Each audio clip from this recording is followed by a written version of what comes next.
ní àpáta Yakuba nílùú Ìlọrin tàbí kẹ́ ẹ pè sórí 08062398573 08033937253 àti 08035771527. Ramadan Mubarak, kí Ọlọ́run fi wá ṣe kòńgẹ́ orí rẹ̀. Àmín.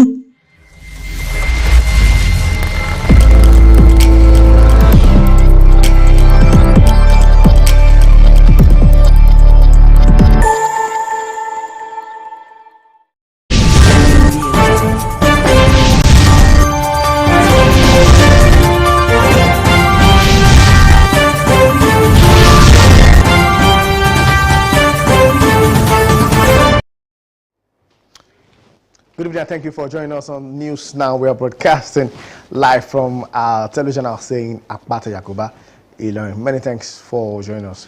My name is Tosin Adiyo. Let's start from the national scene, where President Bola Tinubu on Monday described banditry and terrorism as alien to Nigerian culture and a major economic hindrance requiring immediate solutions. Tinubu made this known while speaking at the opening of a two-day National Economic Council conference at the State House Conference Center, Abuja, as he pledged to find means to crush the activities of bandits and terrorists who he said had kept Nigeria sleepless.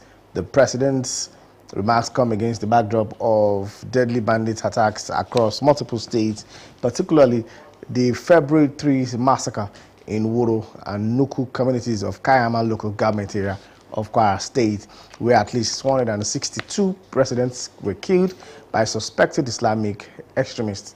The president also linked the security challenges to his administration's livestock reforms, insisting that NEC conference must produce resolutions on ranching and livestock investment as a pathway to ending farmer-elder conflicts. He pledged that his administration would strengthen security forces to defeat deminants.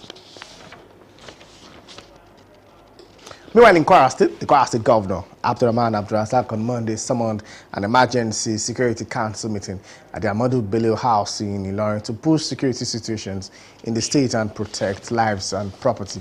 The meeting, which followed the recent terrorist attack in Kayama, received briefings from all the security commanders and strategists to neutralize all threats as well as secure lives and property. The governor, who is chairman of the Nigerian Governors Forum, was earlier scheduled to address the National Economic Council Conference, which is holding in Abuja today and tomorrow. All the 7 construction workers recently kidnapped in Owaonire community of the Felodun local government area of Kwara State have regained their freedom. Commissioner for Works Abdukowi Olododo confirmed their freedom today in a statement issued by the press secretary of the ministry, Olajide Abolarin. He commended Governor Abdurrahman Abdulrazak and the security forces for their efforts towards strengthening public safety across the state. The statement revealed that the abductees include 2 engineers of the State Ministry of Works in the release. Now, a grassroots mobilizer and development advocate, Aisha Haman Patigi, has sympathized with the people of Wuro in Kayama Emirate of Kwara State following the attacks of insurgents on the community. Aisha Haman Patigi, a former commissioner for local government chieftaincy affairs and community development, described as unfortunate the dastardly incident which resulted in the loss of innocent lives, saying it is deeply devastating and truly heartbreaking. She prays for the departed souls and condoles the families who have lost loved ones. In the Emir of Kayama, Alhaji Muazu Omar, the entire people of Kayama Emirate and the Kwara State government as the mourn what she noted as a grievous loss.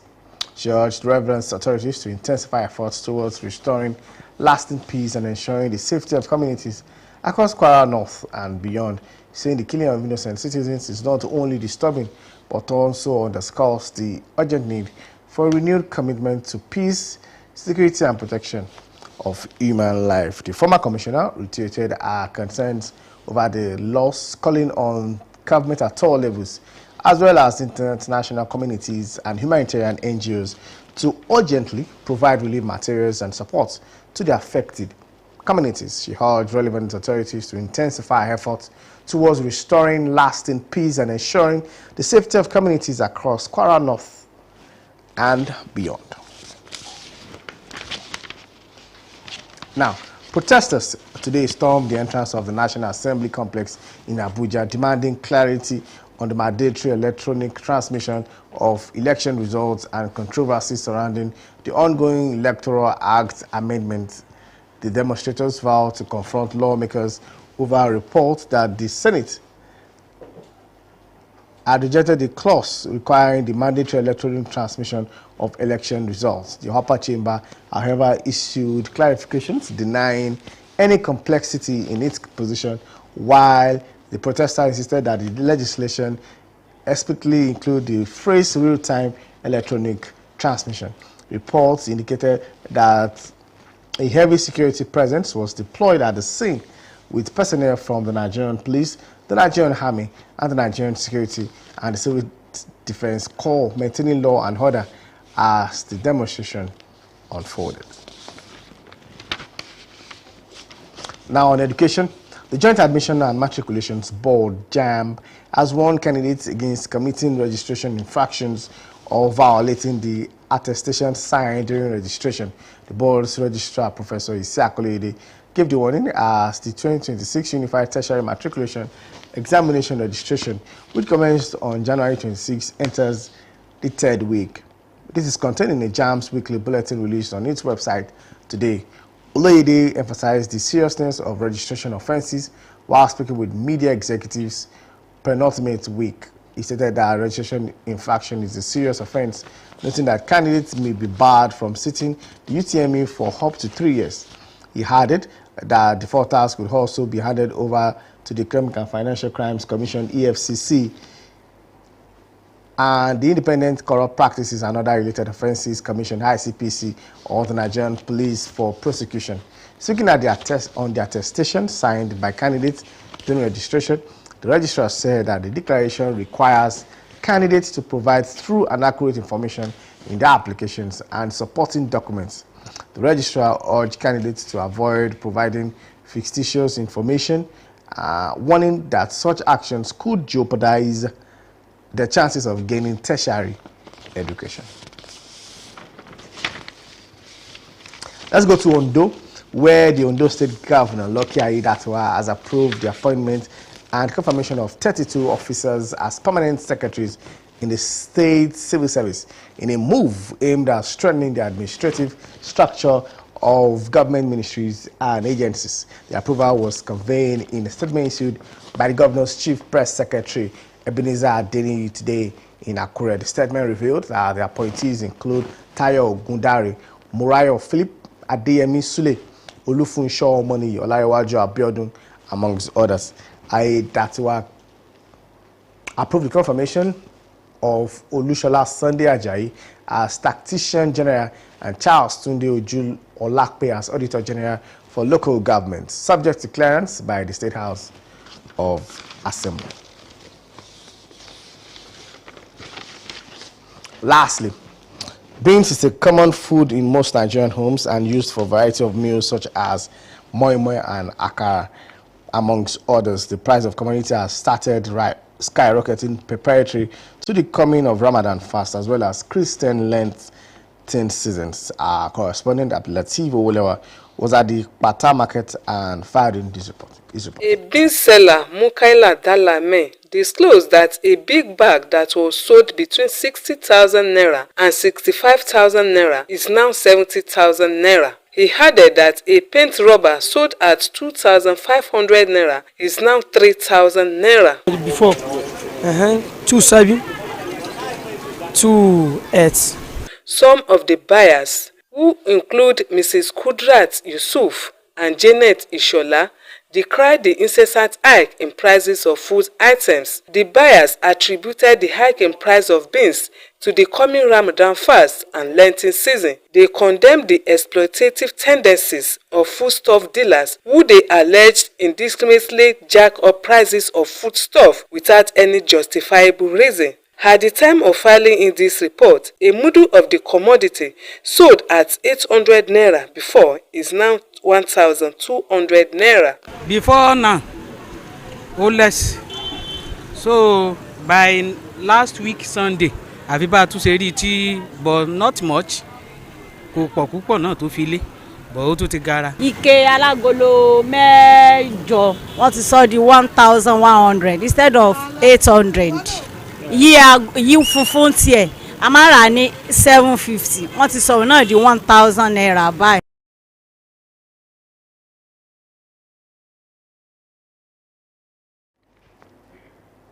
With reports on market survey, concludes our package on News Now. Thank you very much for watching. And that's it on News Now. Thank you very much for watching. Olajide Ibrahim is on the standby to bring us Iroyin. My name is Tosin. Adieu. I'll see you again. Bye-bye.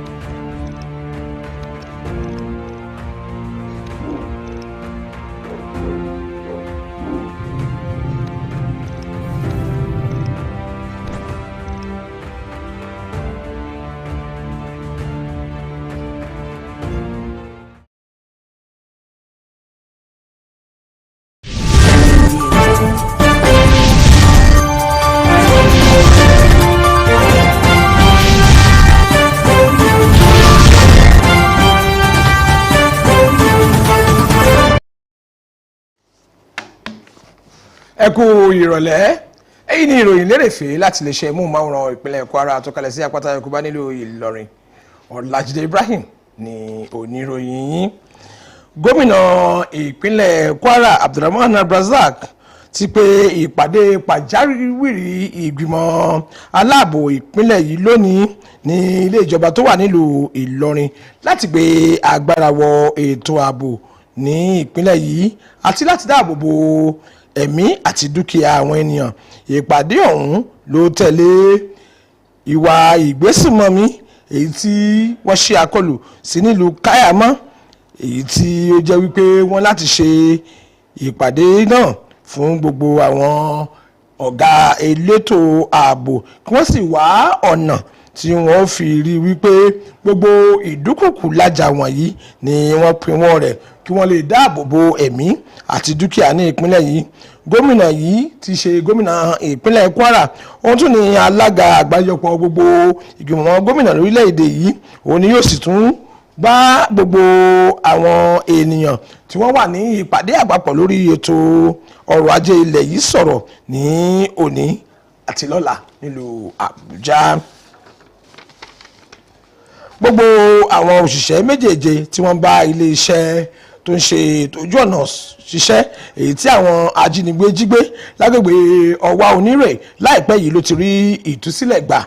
Kọmíṣánná fún ètò iṣẹ́ òde Abdulkawi Olódodo ló fi ìdí ọ̀rọ̀ yìí múlẹ̀ lónìí nínú àtẹ̀jáde kan èyí tí akọ̀wé ìròyìn ilé iṣẹ́ ọ̀hún Ọlájídé Abọ́lárìn tó fi síta. Ó wá kan sára sí gómìnà Abdulrahman Abdulrazak àti àwọn ìṣọ́ aláàbò gbogbo fún akitiyan wọn lójúnà àti gbé agbára wọ ètò ààbò aráàlú káàkiri tìbútòrò ìpínlẹ̀ yìí. Gẹ́gẹ́ bí àtẹ̀jáde náà ti fi léde, lára àwọn tí wọ́n jí gbé ọ̀hún láti rí àwọn amójú ẹ̀rọ méjì láti ilé iṣẹ́ òde ní ìpínlẹ̀ yìí. Akínkan fún ìdàgbàsókè ẹsẹ̀ kùkú àtẹni tí ó mọ bí a ti rí lọ́kàn sókè lẹ́sẹ̀ kùkú Aisha Mọ̀npátìjì ti bá àwọn ènìyàn ìlú Wọ́rọ́ ní ẹkùn Káyàmọ́ ìpínlẹ̀ Kwara kẹ́dùn látàrí àkọlù tí àwọn agbésùmọ̀mí ṣe sí wọn láìpẹ́ yìí.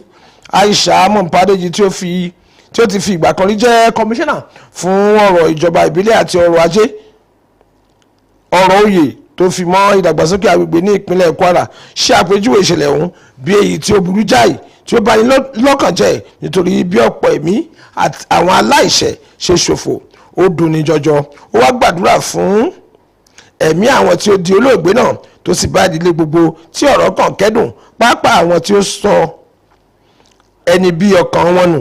Ẹ̀mí ilẹ̀ Káyàmọ́ Alhaji Muazu Umar gbogbo àwọn ènìyàn ilẹ̀ káyàmọ́ lápapọ̀ àti ìjọba ìpínlẹ̀ Kwara bí a ti ń kẹ́dùn yìí tó ṣàpèjúwe ìṣẹ̀lẹ̀ náà bí àdánù ńlá.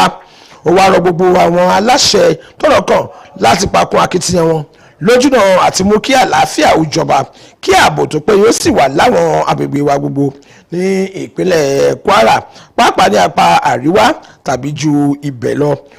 Ó ní pípa àwọn aláìṣẹ̀ yìí ń dẹ́rù bani ó sì tún pè fún kíjọba ní ìfarajì sí àlàáfíà ààbò àwọn ènìyàn rẹ̀.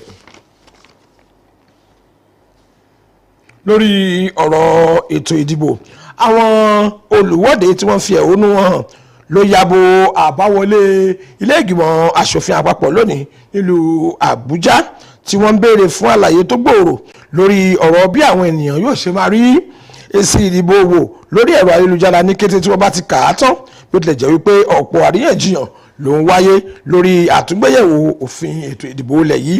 Àwọn tí ó ń fi ẹ̀hónú wọn hàn ọ̀hún ló jẹ́jẹ́ láti gbéná wojú àwọn ọmọ asòfin látàrí ìjábọ̀ wípé ilé ìgbìmọ̀ asòfin àgbà kọ abala kan wípé kí wọ́n máa fi èsì ìdìbò hàn lórí ẹ̀rọ ayélujára kárí ayé ní kété tí wọ́n bá ti dì í tán. Ẹ̀wẹ̀ ilé ìgbìmọ̀ asòfin àgbà ti sọ wípé kò sí ọ̀rọ̀ wípé àwọn ń yẹ nídìí ibi tí àwọn fi ọ̀rọ̀ sí lórí òfin yìí nígbà tí àwọn tó fi ẹ̀hónú hàn ọ̀hún fi lé wípé òfin tí wọ́n fẹ́ ṣe ọ̀hún gbọ́dọ̀ ní ọ̀rọ̀ fífi èsì ìdìbò yìí hàn lórí ẹ̀rọ ayélujára nínú.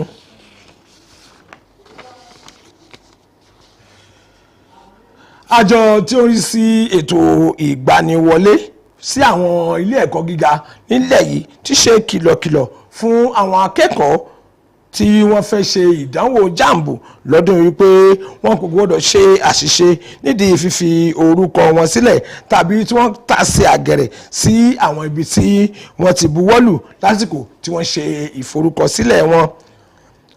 Akọ̀wé àgbà ní àjọ ọ̀hún ọ̀jọ̀gbọ́n Isaac Olóyèdé ló ṣe kìlọ̀kìlọ̀ yìí lórí ọ̀rọ̀ ìdánwò jambu tọdún 2026 níbi tí èyí tí ó bẹ̀rẹ̀ ní ọjọ́ 26 oṣù kínní ọdún tí a wà nínú rẹ̀ yìí tí ó sì ti wọ ọ̀sẹ̀ kẹta báyìí. Nínú àtẹ̀jáde kan gba ti orí ẹ̀rọ ayélujára èyí tí ó jáde lónìí ní Olóyèdé ti tẹnpẹlẹ mọ́ wípé ó pọn dandan ó ṣe pàtàkì fún àwọn ènìyàn láti ṣe ohun tí ó tọ́ àti ohun tí ó yẹ lórí ọ̀rọ̀ ọ̀hún. Ẹ̀wà jẹ́ oúnjẹ tí ó wọ́pọ̀ láàrin ọ̀pọ̀ ìdílé tí wọ́n sì máa ń lò fún ọ̀pọ̀ oúnjẹ jíjẹ bíi mọ́ínmọ́ín àti àkàrà tàbí àwọn ohun mìíràn. Iye tí wọ́n ń ta èròjà oúnjẹ yìí ti bẹ̀rẹ̀ sí ní gbé ẹnu sókè bí ààwẹ̀ Ramadan àti lẹ́ǹtì tí ó jẹ́ ti mùsùlùmí àti kìrìsìtẹ́nì ṣe wọlé dé yìí o.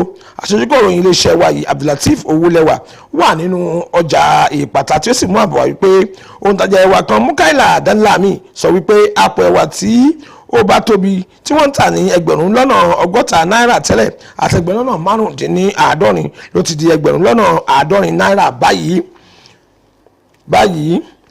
Ike ọ̀dà kan tí wọ́n ń tà ní ẹgbẹ̀rún 2.5 tẹ́lẹ̀ ti di ẹgbẹ̀rún 3 náírà báyìí.